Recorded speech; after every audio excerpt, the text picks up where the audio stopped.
always remember that his body was broken for you. क्योंकि यीशु चाहते हैं कि आप हमेशा याद रखो कि उसका शरीर तोड़ा गया आपके लिए।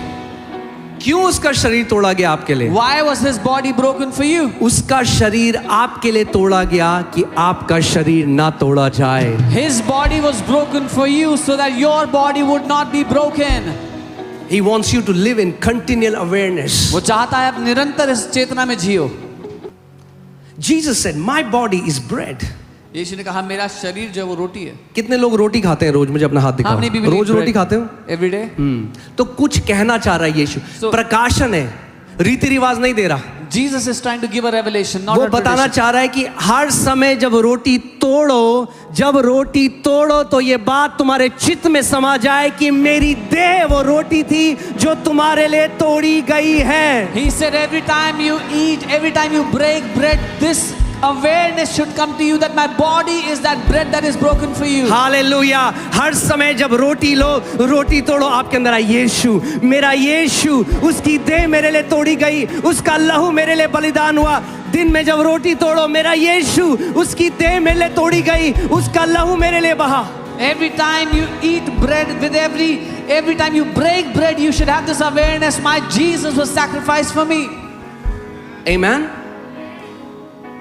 He wanted you to live in continual awareness of his sacrifice for you. वो ये चाहता था कि आप निरंतर उसके बलिदान की चेतना में जियो। Because the Lord's table has the power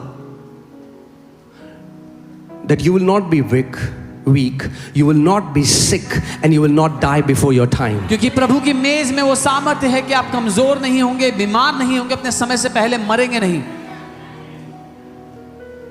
So समझो उसको, वो प्रसाद नहीं है। So understand it's not a prasad. If you do it without discernment, अगर बिना समझ के किया, it has no power. तो उसमें कोई ताकत नहीं।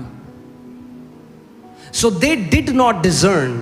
उन्होंने परखा नहीं। But what happens when you are able to discern? लेकिन क्या होगा अगर आपने परखना सीख लिया? If they could not discern and they were weak, sick and died before their time, if you discern, then you shall be strong, healthy and you will fulfill your time. अगर उन्होंने नहीं परखा और बीमार और कमजोर और समय से पहले मर गए और आपने परखना सीख लिया, तो आप स्वस्थ और मजबूत और एक लंबा जीवन जियोगे।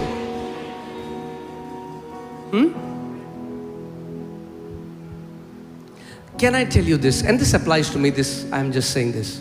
I am with you. मैं भी उसी श्रेणी में हूँ। We are sad. If we are sad, it is because we do not give weight to the sacrifice of Jesus. अगर हम दुखी हैं तो वे इसी कारण से कि हम यीशु के बलिदान को अहमियत नहीं देते। We don't understand that we are living in the feast of the Lord now. हम ये नहीं समझते कि अब हम उसके उस उत्सव में जी रहे हैं। प्रभु पौलुस कह रहा है, क्योंकि हमारा फसह का मेमना बलिदान हुआ, आओ अब हम उत्सव मनाए।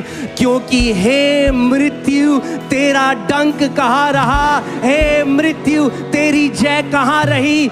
Death has been passed over. Paul says if our Passover lamb was crucified, he says let us celebrate that feast, because oh death, where is your sting? Oh death, where is your victory? Okay? So प्रभु भोज जो है उसके पीछे एक प्रकाशन है। He says जब कभी तुम मिलो मेरी याद में करो, remember me, my body, remember me that my body was broken for you, remember me, do it again and again. अगर किसी चीज को आप बार बार अपने मन में घुमाने लग जाओ चेतना में, तो ऑटोमेटिक आपका बिलीफ सिस्टम बन जाएगा। हर दिन आपको पता लग जाएगा उसकी देह मेरे लिए तोड़ी गई, उसने कोड़े खाए, उसके कोड़े खाने से मैं चंगा हो गया हूं। अगर उसकी देह तोड़ी गई तो मेरी देह ना तोड़ी जाएगी। So he wants you to make it your awareness. Every time when you repeat it to yourself, it will become your awareness system, your belief system, that because his body was broken, my body will not be broken. Okay? रोटी जब आप खाते हो, When you eat bread, अगर आप रोटी नहीं खाते तो क्या होता है आपके साथ? if you don't eat bread, what Don't talk happens? to me. You become physically. शारीरिक रूप से कमजोर, थकावट लगेगी। So if The Corinthians are weak अगर कुरिन्थ के लोग कमजोर हैं because they did not eat क्योंकि उन्होंने खाई नहीं the bread from heaven. स्वर्ग की रोटी. जब आप रोटी खाते हो When you eat bread, तो क्या होता है? what happens? It goes in you, आपके भीतर जाकर disintegrates, बिखर कर gives you energy, आपको ताकत and देती becomes a part of you. आपका हिस्सा बन जाती है. That means when I look at that bread, जब मैं उस रोटी को देखता हूँ, my Jesus, my Passover which was sacrificed for me, Jesus, my Lord, my Passover. जब मैं उस रोटी को देखता हूँ कहता हूँ, ओ मेरा प्रभु यीशु, मेरा फसा का मेमना जो मेरे लिए मारा गया, वो स्वर्ग की रोटी.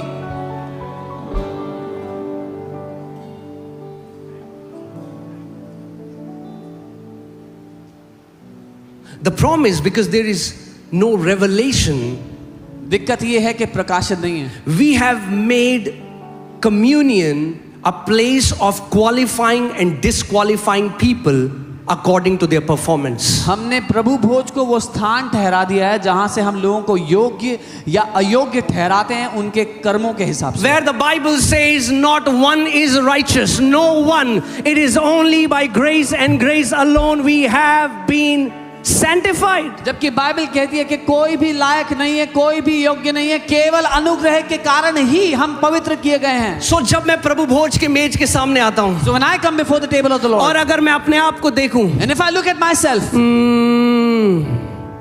मैं कहूँ प्रभु I will say, Lord, मैं इस लायक नहीं I am तो not worthy कि मैं तेरी मेज में आ सकूं, that I can come before your table. मगर फिर मैं अपनी निगाहें यीशु की ओर करता हूँ But then I put my eyes on Jesus, और मैं उस फसा के मेमने को देखता and I हूँ look at that lamb जो of मेरे लिए Passover बलिदान हुआ. that was slain for मैं कहता me. हूँ यीशु I said, Jesus, तेरे बलिदान की वजह से because of your अब मैं sacrifice, हियाव के साथ I boldly परमेश्वर की मेज में आ सकता हूँ. come to the table of the Lord.